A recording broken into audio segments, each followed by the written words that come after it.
Sawadika! We're here in Bangkok, Thailand. We're off to work now.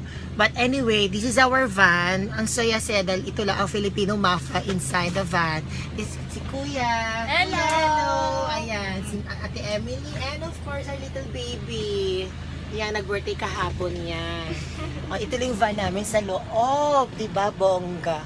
Ang Filipino mafia lang nandito. So, 5 p.m. ang aming call time ngayon. Hindi na masyado mainit. Kaya kami naka-shades. Hindi, mainit pa din dito sa Bangkok. Gano'n lang mo bang gagawa kami ng video dun sa kapatid niya? Sabi ko, Ano? hindi ako artista, di ako marunong. Okay lang yun. Diyos ko, maging artista tayo sa sarili nating Facebook, di ba? Yun po, ayun. Ang ganda, ganyan po yung van namin dito sa Bangkok. Ito po ang ginagamit nila ng mga foreign artists dito sa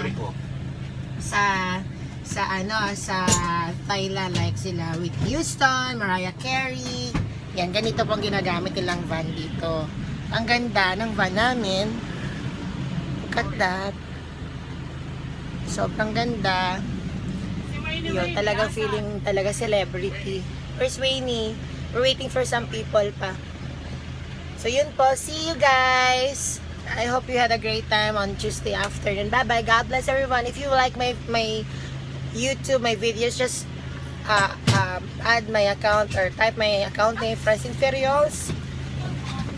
And yun, ha? Bye-bye, Nori. We have 2 bands.